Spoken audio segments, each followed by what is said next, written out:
Okay, so I just want to talk through a few examples now that I've covered the BMC in a generic way. Just want to give you an example of some of the assignments that have been turned in.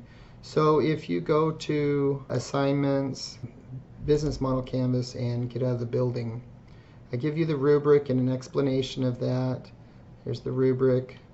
But I also give you some examples here at the bottom, in addition to the the template that you can use for PowerPoint. Give you some examples here, and I just want to talk through just one of them. We'll go through one of them. Here's one from a semester ago. This was for shoe painting and customization. It's really nice if you can put the title on there. It just helps to keep track of what the idea is so that it's easier to understand. We typically start with this side of the page. These two, value proposition and customer segments, are the most important part of understanding the business. The customer segments, he's saying young adult ages 18 to 25, people who are into art and sneakers, and UNLV students. I don't know that he really needs to put UNLV students on there. I mean, he may use that as a proxy for getting to young adults, but that's pretty specific, into art and sneakers. If he could maybe have some other proxy for people that are into art and sneakers, that might be helpful. Then his value proposition, he's saying high quality shoe customization at a low price. He really has two value propositions here, high quality and low price. So those are two, and I would probably separate those.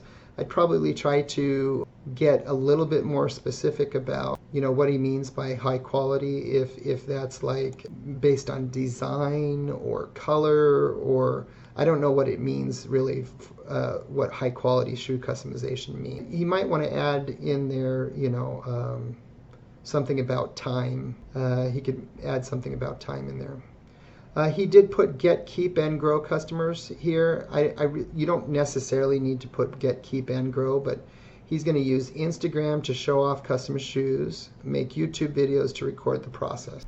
That's pretty clear. What's he going to use for his channel? He's going to have a website and social media. He probably needs to put, though, here, he's going to physically deliver these. That's something that we want to know. How are you going to get these shoes to people? Seems like it would probably be physical delivery.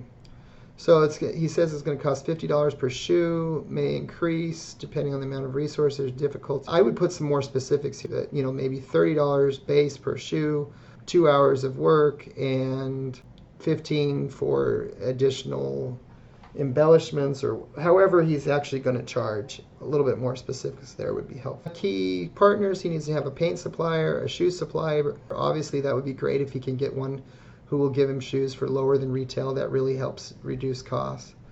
That seems pretty good. If he could have any other groups, if he knew groups of maybe forums of people that are sneakerheads or something like that, would be helpful. Key activities: painting, customizing the shoe, working with clients to create the shoe that they want. I don't know if he would do that online or in person. And looking for shoes that I can paint then use for advertising and selling. Okay, so that seems pretty specific. Key resources, he's got some creative design experience, painting skills, paintbrush and kit, tape knife. Okay, so that seems pretty good. Probably some advertising experience or Instagram. I mean, he would do a lot better if he had already had a big Instagram following. And that's how much those things cost. It costs $10 to $20 per shoe, $5 for additional products. So it's unclear exactly, but it looks like he's going to make like $30 a shoe after he has his initial expenses. I would probably try to classify like upfront and variable costs. Fixed costs and variable costs would be helpful there. At the same time, we can look at his get out of the building plan. He could definitely format this better. I want you to fill out this table. How many hours is he going to put into production, selling? How many sales attempts he will have? What's he going to test for customer relationship, Instagram versus YouTube? The number of sales, revenue, and profit. So it looks like here he's hoping that he make $400 out of 50 hours of work, which would be only $8 an hour. Not very good.